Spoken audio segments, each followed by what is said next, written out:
Episode 26 of Outlander Cast is brought to you by the Tag You're It Etsy shop. From Outlander-inspired necklaces and rings to custom designs for birthdays or any occasion, every piece is created by Dawn, one letter at a time, and is one of a kind. Please take the time to visit Dawn at www.tagyourit.biz, that's B-I-Z. Tell her Mary and Blake sent you, and use the coupon code OutlanderCast15 for 15% off your purchase. As always, tag your mama, tag your pet, tag you're it, whatever it is. People disappear all the time. Most are found. Eventually. Disappearances, after all, have explanations. Usually.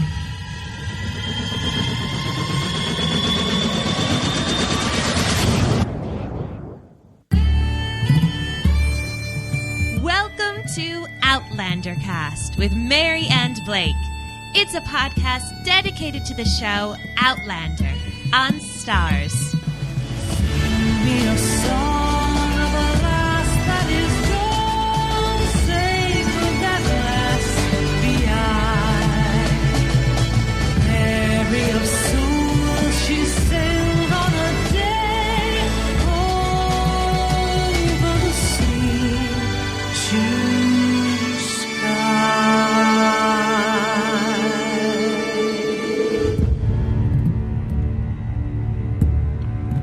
Hello, everyone, and welcome to Outlander Cast. I'm your host, Mary Larson. My name's Blake.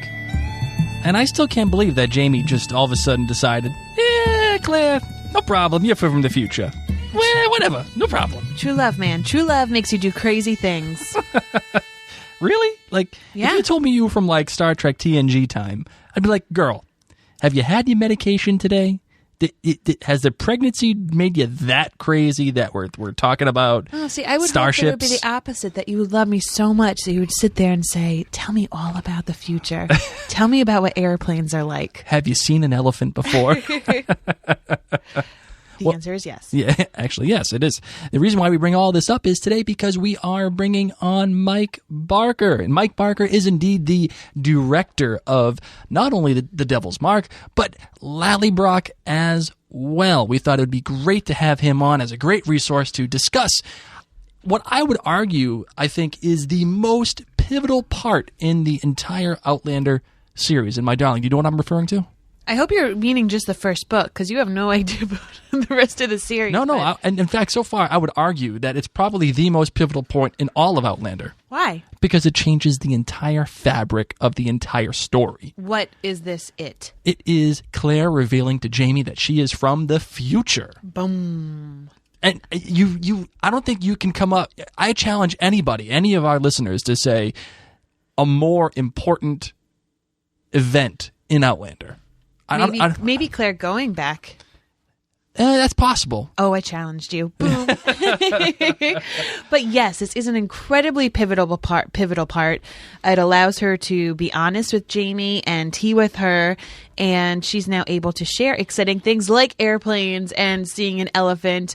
Yes, those are exciting, but obviously Claire has a lot more knowledge about other things that are pretty significant in history. And there was also some other great things about Lallybroch that we wanted to get into. I felt like Lallybroch was almost overlooked after The Devil's Mark. It was. I felt like It was too easy. It was too easy after The Devil's Mark. Yeah, it's kind of like the Super Bowl hangover. You know, it's like when you win the Super Bowl, like the next year, your team kind of sucks because you just won the Super Bowl the previous year. Yeah. Same thing. But this episode didn't. No, this episode didn't suck, but I just felt like it was overlooked. Okay. And it felt like, oh my God, The Devil's Mark, and it's so great, and then, Lallybroch, but oh my God, The Devil's Mark, but Lallybroch, and what I wanted to do was I wanted to speak to Mike Barker about Lallybroch, and in fact, what it was like to capture Jamie's daddy issues. I feel like this is a much more important part of the story than I think show watchers are probably more aware of.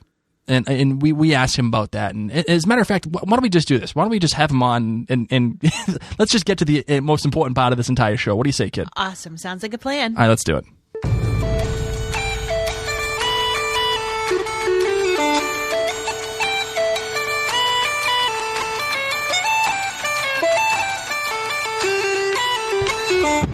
Joining us today is Mike Barker, an accomplished and talented director whose most notable works include the film To Kill a King and TV series like Moby Dick, Silent Witness, Rogue, Broadchurch, and The Tunnel. But we all know him as the director of Outlander's recent episodes, The Devil's Mark and Lallybroch.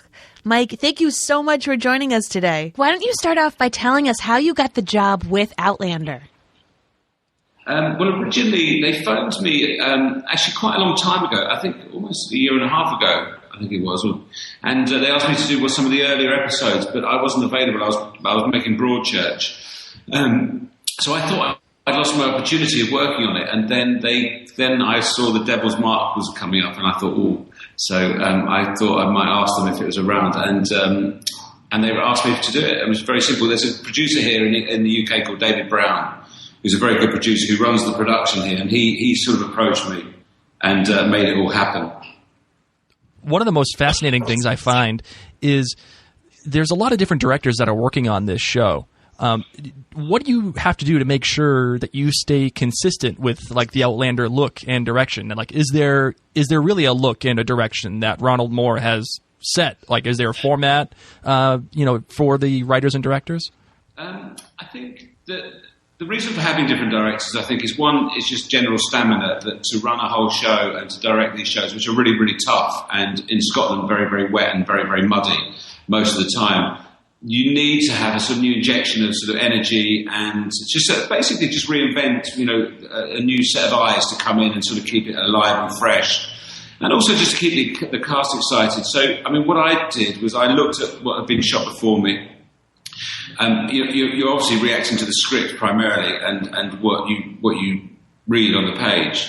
But what Ron's done is he's set up a sort of a very firm and sort of team of wardrobe, for example, is very, very strong. And they've got Gary Steele there with the sets.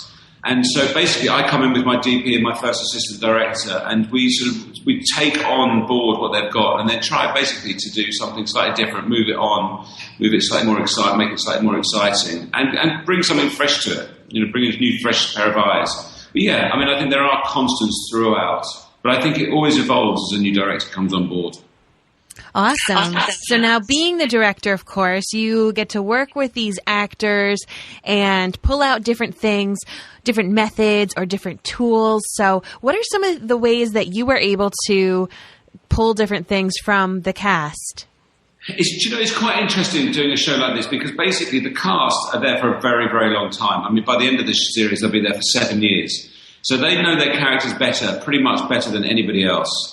And I guess what the real thing is about making sure that they don't become too familiar with it, and that you ask provocative questions. It's not so much about telling them on a show like this about what they've got to do. It's more about making suggestions that might make it a bit more sparky, might make it a bit more interesting, and to ask questions of themselves, the characters, and also what the point of the line is. Again, when you're working that fast, sometimes there's so much dialogue in a show like this that that it's a huge task just remembering it. Actually making it believable and heartfelt and genuine is really what my job is to make sure that I believe everything that comes out of their mouths. And that's, before you see it, because sometimes you don't. And when you don't, it never works in the final film. So that's really what it's about. So there's lots of different ways, from lying and cheating and cajoling and bribery to just making a really good argument to make it work. There's lots of different techniques to mess things up. Is there a particular example from either of the episodes that stood out to you that you were able to do that and you were able to work in a different way with an actor or actress by talking with them? Well, I think one of the hardest and one of the biggest moments for Kat was the truth, when she sat down on that log and said, who she was for the first time. And I think, she thought about it for a long time, and she wondered how she was going to do it. And it's just such a huge moment to tell a guy that you're from a different time. And, and for him to believe it, because it's such a ridiculous thing in itself that, actually, how do you make something that is potentially that ridiculous truly believable to someone who you love? And so, we talked so much about that scene, and we went round it. We tried it different ways. It got very upsetting. It got quite, we did so many different sort of versions and sort of to sort of investigate every line and every avenue of that speech, because it was such a tough one for her. And I mean, she did brilliantly. She did a really, really good job, and she worked so hard to get to the bottom of it. Speaking of that, you had a lot of responsibility in this episode for The Devil's Mark in particular. What you shot literally changes the fabric of the show, between Galis admitting that she was from the future and indeed Claire's confession. Is there anything else that you did as a director to prepare for this episode? Well, the thing is, there was a huge part of ignorance on because I hadn't heard of Outlander before I started it. It was only when they sent me a book and I read the first book. So I'd read the first book, so I had a sort of pretty good sense, but I was still reading it when I was sort of up in Scotland prepping the show. So as I was getting addicted to the book myself, I was already out there prepping and not really truly understanding the significance of some of the moments because I hadn't reached some of them. But I think that was a huge advantage, actually, because it's all about believability, and it's all about making, and because this is essentially science fiction, and there's some very extraordinary things happen in it. So in a funny way, the idea of coming at it from a point of ignorance was actually really helpful, because it really made me think about how to get those beats across in a way that people who haven't read the books and don't know the stories can sort of fall into those moments and really take them on board. For example, walking towards the stone and the buzzing and travelling back through the stones. They're quite sort of extraordinary ideas, from the novel. And it was really about sort of rooting it in a sense of honesty. And I think that's probably what you bring to it as a director. With that in mind, Outlander is a very broad show. It has a lot of different aspects to it: the sci-fi, the love, the historical nature of it. But what I love what you did was you took that and you essentially made that a courtroom drama. What was that like? What was turning it into something completely different? And then also the scene and the set. What was all that like? Well, what was interesting about the courtroom was because, the courtroom started quite a bit earlier. I mean, what was interesting about the courtroom was I was determined to have Galis carried away out of the box the way she was, above the heads. And Ron and everybody were really worried that it might end up being like a sort of pop concert, sort of crowd body surfing type thing, and was worried that I was going to undermine that moment. But I had a really sort of clear idea about how that would work. So that was a huge, big talking point, that very one thing. The other thing about it that I really, really wanted to do is I wanted the court to feel really alive, and I wanted it to feel. I've done quite a lot of historical work before, never anything quite as broad as this. But I've done quite a bit of period filming before, so I know my history, and I did a bit of reading about the witch trials and how they work. And also I had Toni Graphia was the writer for that episode, and she had also done a lot of research. So we sat down and we talked about it. We knew that we wanted to be very alive, and we wanted the courtroom to be full on. And so, for example, normally when you film those sort of scenes, you ask the extras, or the supporting artists, as we call them here, to be quiet so the actors can act. I made those actors act over screaming and shouting all the way through. So Katrina and Lottie were literally screaming at each other all the way through that. The judges were screaming, Bill Patterson was screaming. Everyone was working at such a pitch in order to create that atmosphere and to create that sense, because it's very difficult to act loud when everything around you is quiet. So I just made a few problems for the sound team and the actors, but I think it worked in the end. I think it did. Oh, well, those sound workers had to work. And as loud as it was, and as loud as it could be, you also had these brilliant moments of silence. In particular, in some of the confessions or in some of the testimony of the witnesses. In particular, I really, really loved the flashback of the mom talking about the changeling baby. And you used this really hyper-realized coloring, especially in the mother's eyes. Was this done intentionally to capture something like her anger? And was it your choice, this hyper-realized coloring? That actually, if I'm honest, was not. It was done in post, and it was done after I'd left we knew it was going to happen. It was discussed, but actually the actual specifics of the colour I never saw until after it was done. We shot it with that in mind, and we planned it with that in mind. But the post is done in America, and of course I was left behind in the UK. already on another job by the time that happened. But it was, but she, the actress, was fantastic. And so, we shot it very much like a waif. So we shot very high, looking straight down across her forehead. So she was looking up. And so she felt very, she felt like a real victim. Because there's so much sympathy lying with Katrina's character, I suddenly had to get a real sense of that. Because again, it's a kind of a strange notion that you would leave your child underneath and the fairies would come and sort it all out. But I had to create a sense that this was for real. And it was only Katrina who thought this was ridiculous in the room, and everybody else there thought, "Oh my God, she didn't do that. She really touched a baby under the tree." And I think it was that idea of trying to create that, which is why we used the flashback, but also why I shot it that way and made her feel particularly small and insignificant and less threatening to Katrina than. What I liked about her, when the priest comes in, he's going to become a threat. When the mother's there, you don't imagine that it's going to be much of a threat. And I really wanted to make her much more threatening through her naivety and her innocence and her weakness. You mentioned Father Bain and his truthful confession of failure. Was this an elaborate scheme of reverse psychology? How did you want to capture this ambiguity? Yes, it is. Tim's a great actor. He's such a good actor. And, the thing about Father Bain is it's a really difficult sort of line because, you want a certain amount of theatricality to it, but, you go too far and then you stop to believe again. And Tim, I think, treads a really great line. And even thinking about it, it's brought a smile to my face. I think that he was, yes, he was. It was absolutely a tactic to sink her. And which works, which works in the sense that they were found guilty. So, yes, it was. He was being, he was looking charitable whilst absolutely being Machiavellian and dangerous. He has this great little smirk, and it's almost a half a smirk. Was that scripted, or was that something that he just did on his own? That's something we talked about. Basically that sequence, because we shot that was all, we shot it. It took me 4 days, I think, to shoot that whole sequence. And so basically what we did was I went down there. First of all, me and Toni acted out all of the roles, just the two of us in the church on our own. And so I staged it and worked out how it was going to work. And then I brought some of the actors down and we blocked it all the way through.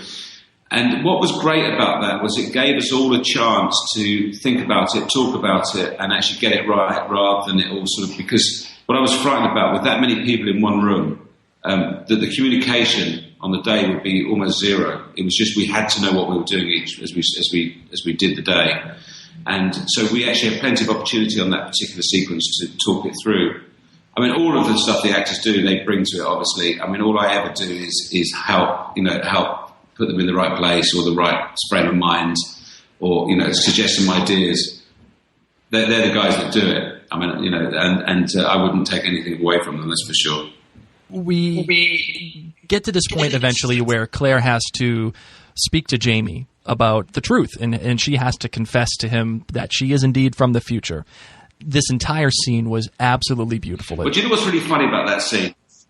What's really funny about that scene is that, for me personally, that was the most difficult scene in the whole film. All of the scale and the difficulty of the trial and all of those big action sequences that we shot, in a way were much, much, much more simple than the two of them sitting on that log and us having to get across possibly one of the most important, if not the most important moment in a series of books. And just so you know, if you get a sense of context, that beautiful, idyllic wood that we were in is actually in the centre of Glasgow. It's like literally on the side of a motorway, so you can literally hear lorries go vroom, vroom, round. And it's right near the studio. But we cleaned it up and we put some moss down there. We put those logs there. We made all those logs really beautiful, and then basically we spent a very exhausting, and I say exhausting, and it wasn't really exhausting for me, it was really exhausting for Katrina, because she, first of all, had a lot to say, but also she knew that the whole believability of her character rested in that moment. And I think, it was a really, really tough day for her. My heart was out with her all the time because she wanted it to be so perfect. And, we did it over and over and over again. And, we tried to make it as intimate and as personal as we could. And I think, I was really pleased with what she did and what Sam did at that. I was really proud of that scene, actually. We have this really beautiful shot of Claire's rings as she's making her choice to go to the rocks. Frank's ring is smooth, and she can see her reflection in it. Jamie's ring is coarse and unseemly. Is this something that this dichotomy, is this something you really wanted to capture? I tell you what it was that, in fact, I heard Ron talking about this at a later date, actually, was that... in fact, again, that moment that you're talking about right now with the rings, those rings were actually shot at the same time that we did that scene that you just talked about on the logs. So the close-ups, because we didn't have very much time up in the Highlands, I shot all those close-ups in front of a stone down in the same place where we shot the guys on the log, confessing who she really was. It actually wasn't planned at all. What it was I saw the two rings. And I thought, what a great way to get inside her head, to get inside Claire's head, and to really understand what her dilemma is. And so, the rough and the smooth is very much a design thing. That was a costume thing and a design thing. I just happened to see them sitting there. It wasn't scripted. I just happened to see them together, and I thought, oh my God, this is the way into her mind. And to really truly know what she's thinking without having to over-egg the pudding too much. And because Kat's so good, all she needed to do is look down at those two rings, and it was so clear that she had a huge dilemma, and and what would it be? What would be the outcome? So it really helped on that front. So speaking about what Claire's thinking, you kept Claire's point of view as she walked up to the stones. As you just said, we were able to get inside her mind by looking at the rings and seeing things from what she was thinking about. But when she actually walked to the stones, it was from Claire's point of view. So why did you choose to make it that way? Very specifically because obviously she's not going to travel through the stones in that moment. And there's a very and we did film it both ways. We had both options, but I think the reason that when I put it together in the cut, the reason we left it like that was because you get a sense of her indecision as she's approaching the stone. And actually, we didn't want to give the audience that impression. We wanted the audience to think maybe she's gone, through those stones, maybe she's chosen Frank over Jamie. So that was the principal reason. So getting to this point, we now have her choose Jamie, and they decide to go to Lallybroch. Now, I thought the most creative thing that the show had done were the flashbacks that you guys had done with Black Jack Randall and Jenny, especially that coloring. Is this the same exact thing that happens in post with the flashbacks, like the highlights of the red? Is that something that you had input on? All those flashbacks, I shot all those flashbacks, and I filmed them all. And in terms of, there was always going to be a separation of how they worked. I mean, primarily because it just helps the audience be less confused. I mean, it's just a simple, it's just a very simple way of doing it. And sometimes doing sound as well. We use sound as well for the same effect. And in fact, we used it in the courtroom. I don't know if you remember, there was a moment where the moment where she says you're from, when Gellis realizes that they both realize they're from a different time. We slowed down the camera to just make little, sleep those little moments down for the mark on her arm, things like that. They're really just sort of very simple techniques in order to make sure that things aren't lost to the audience. Important details aren't lost to the audience. So in the Lallybroch episode, Laura, Donnelly, and Sam actually knew each other from beforehand, not just when they met on set. So I wanted to know what that was like for you as a director to work with these two people who have already known each other beforehand, but then needed to portray a brother-sister relationship. Lallybroch was quite a tricky one because Lallybroch was because obviously we're shooting that, we shoot the episodes at the same time, so they're all intermingled together when we're shooting them. We don't shoot one and then move on to the next. They're all completely intermingled. And because Devil's Mark was such a sort of bombastic and sort of, quite an aggressive episode, there's so much going on and so much being revealed, Lallybroch was really just a fairly simple road movie heading back to the house. And I mean, I'm actually very fond of the Lallybroch episode because it sort of crept up on us. It sort of really crept up on us, you know, as we were making it, because we were so concentrated on the Devil's Mark. Those guys, all of the actors. I mean, I love working with actors. Full stop. I mean, you know, for me, that's, you know, the biggest reason for doing it. For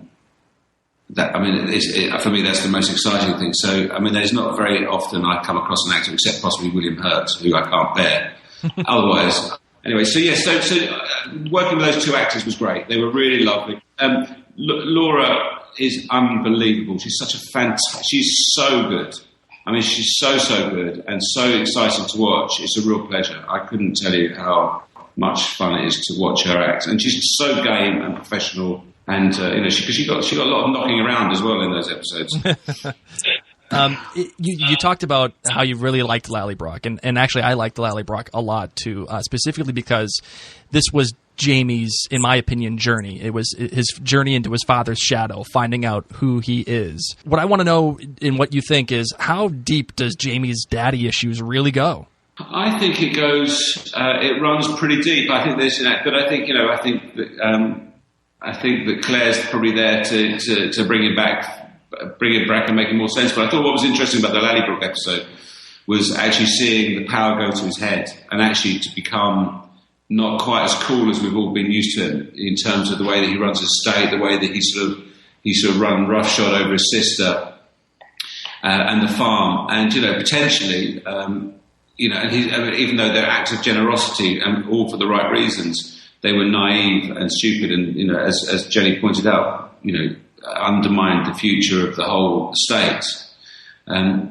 You know, but at least he was man enough to face up to it. And I thought that was quite interesting because, you know, Jamie's character was very much shaping up to be, you know, a really, you know, sort of all-round good guy. And actually I think it was quite interesting that they allowed him to have some of those flaws. I totally agree with you because, you know, as just a regular guy, Jamie to me just seems perfect. You can't live up to Jamie Fraser, and to see him actually fail a little bit, it really made him a layered character. Finally, I mean, up until this point, I felt like he was just kind of a myth almost, and talking about his guilt about his father, thinking that he essentially killed him.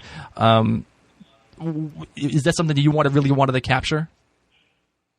I mean, it was all there in the script. And, you know, again, I had Tony with me on that one, and the original script for Lallybroch was written by Anne Kenny. But as we sort of evolved during the course of that shooting, you know, quite a lot changed as we sort of focused on those details.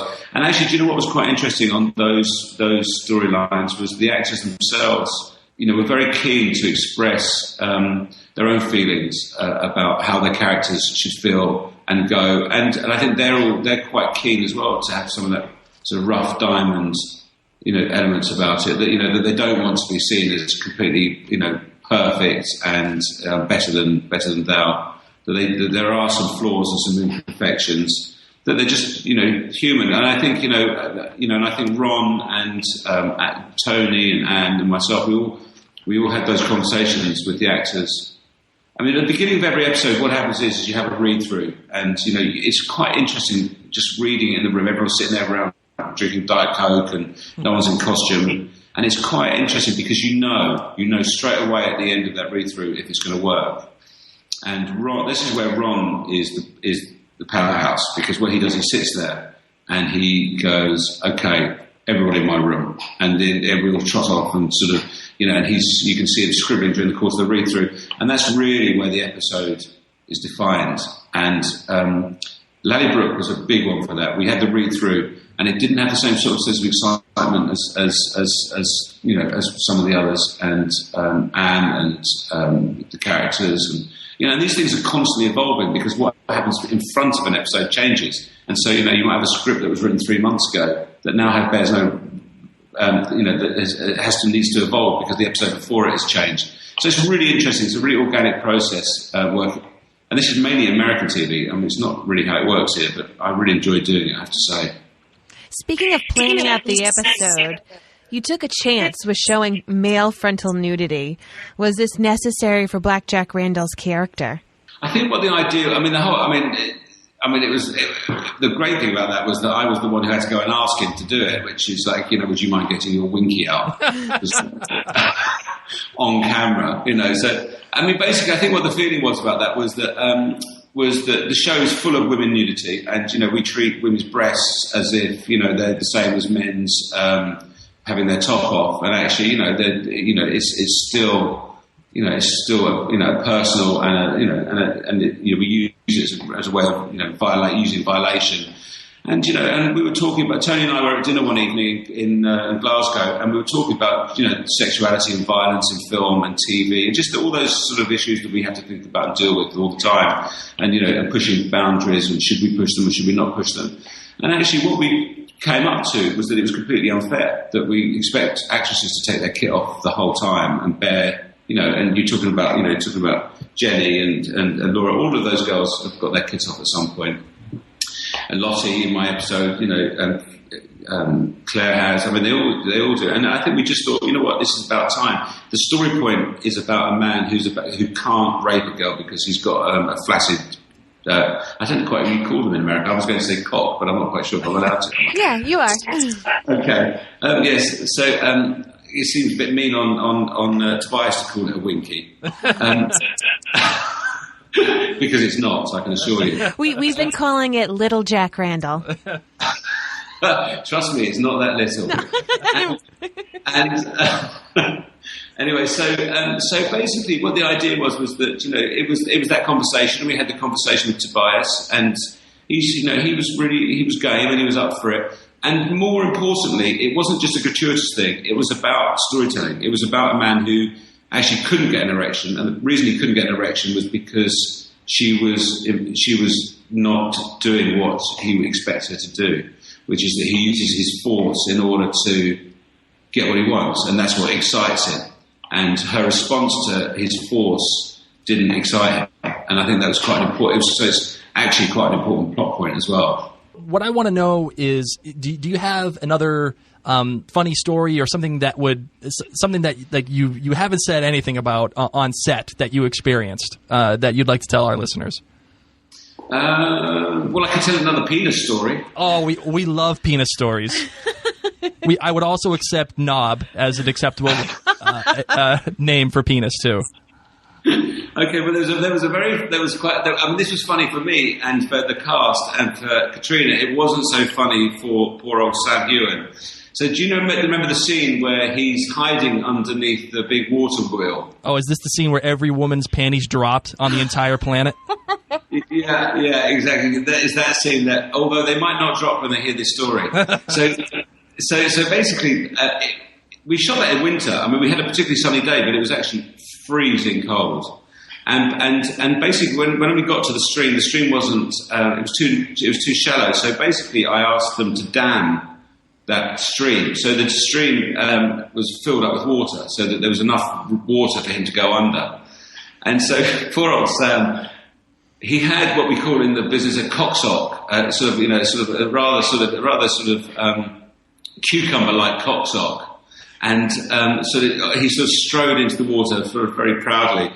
But so he was in the water for about a minute and a half, and all I can tell you is when he went down, the only thing that floated up was his cocksock. And it floated off down the stream. And poor old Sam had to do maybe 15 takes before we sent him a towel, but there's nothing he could do about it. Oh my God, that's great. Well, I always get to ask the last question, and it's the most important question I'm going to ask or I've ever asked. Oh my God! Are you ready? Yeah. Are you Team Frank or Team Jamie?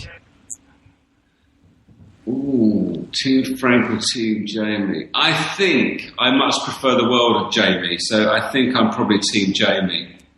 Actually. Nice job, Mike. Nice job. Because I'm a widespread Frank supporter, and everybody I've asked this question to said they're Team Jamie. I think it's because Blake's worried that one day I'm going to go to Scotland and get swept off my feet by some dashing redhead. But I tell you, if you've got Sam in the room, it's definitely a danger. He's a very good-looking boy. Married men across the world stand no chance against Sam Hueghan. No, they don't. It's just not fair. Well, thank you so much, Mike. This was an absolute delight, and thank you for, of course, putting up with the Skype difficulties. And I am so excited for you and your next project. I know, as you said, you're working really, really hard on it. For our viewers, I mean, not our viewers, our listeners, I hope they don't view us because I don't even brush my hair for this. Where can they find you and find more about you? Where can they find more about me? I guess on IMDb is the best place to start, I guess. Perfect. I like that. And you were saying that you were working on The Tunnel. Is there anything else that you're working on that you'd like our listeners to know about? Well, I think you get Broadchurch over there, do you? Do you have Broadchurch? Yes, we do. It's on Netflix. And there's also the American version of that show, too. What was the name of it? Grace Point. Grace Point, yes. No, I didn't work on Grace Point. I did the finale of the last series here in the UK. And then I'm doing The Tunnel now. And then I'm off to Cuba, I hope, to do a show out there. Oh, nice. Ooh, well, work on your tan. Well, thank you so much once again, Mike. This was an absolute pleasure. Thank you very much. Wow, what an awesome guy. And he's really been so busy, which I am so thankful that he took the time to talk with us. As you guys might have noticed, the audio quality was a little difficult. He was actually in a production house, and there were moments when we would lose actually hearing each other because he would say that they were uploading massive amounts of film. Mm-hmm. Virtually over the internet wires, and it would soak up all of the internet bandwidth. Exactly. But he really he took the time. He's been super busy, and he took the time to talk with us and tell us those great stories. Yeah, it was great. He was like, I have about a half hour in between two meetings that I need to get to, and we're developing an entire series called The Tunnel, and so you guys have a half hour of my time. And actually, because of some of the difficulties, we went a little bit over, but I was just so thankful for Mike to take the time and speak to us about that. And how about, he's a funny dude. He is so funny. Talking about the cock sock with Sam. Oh my goodness. You know what? There were some images that went around of Sam prior to the episode being released of him covering his man bits, and he didn't always look very happy, and you knew it was cold, but now you know why. You really know why, because he was probably like, guys, this isn't in my contract. Guys, I was supposed to have a cock sock. What the heck? I am not Tobias. Okay. I have a winky. Oh, no. No, I don't think he's got a winky. I think he's a well-endowed man, probably. I don't even know what a winky would be. I don't use that word. Well, nonetheless, we had an absolute blast talking with Mike, and we're just so incredibly thankful to him. And I hope that you guys, too, found this information useful. So if you did, you should reach out to him and just say, hey, I loved what you said. All right, my love. Want to close this bad boy out? Yes. Let's get her done. Okay.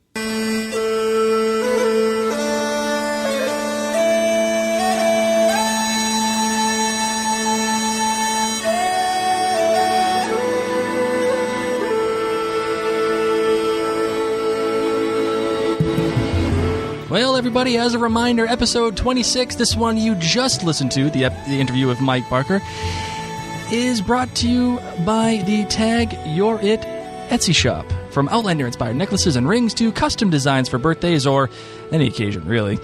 Every piece is created by Dawn, one letter at a time, and is indeed one of a kind. So please take the time to visit Dawn at www.tagyourit.biz. That is indeed B-I-Z. Tell her Mary and Blake sent you, and use the coupon code OutlanderCast15, all one word, OutlanderCast15, for 15% off your purchase. And my darling, as always, tag your mama, tag your fit, tag your it. That a girl. Whatever it is. I like that. You know, there's this one string in this instrumental piece that is a little out of tune. Is it really? Yeah, I just heard it while you were talking. You're such an elitist. It's one of the lower strings and it's driving me a little crazy. This is like a professional recording. I know, and I might have to re-record this By yourself? by myself. You can play the harp. I know. I have a harp. I know. I think this every time I have to listen to that one string where I'm like, ooh, you're slightly out of tune. Next episode, you're going to have to point it out for us. I'll be like, that one. That's it right there. Well, everyone, thank you so much for listening to Outlander Cast. As always, you can find out more about our show. You can find all of our social media handles. You can email us. You can get to our voicemail. You name it. Anything you want to know about Outlander Cast is at outlandercast.com. And if you want to reach out, Twitter, Facebook, Instagram, pretty much all of our handles are Outlander Cast, so you can easily find us. That includes our email, and that is outlandercast@gmail.com. Well, my love, I think that's it. Thank you all so much for taking the time to listen to our interview with Mike Barker. I'm Mary Larson. My name's Blake. And you've been listening to Outlander Cast. That was it. That note. That's it? That's one of them, at least. It's a little out of tune. All right. Bye.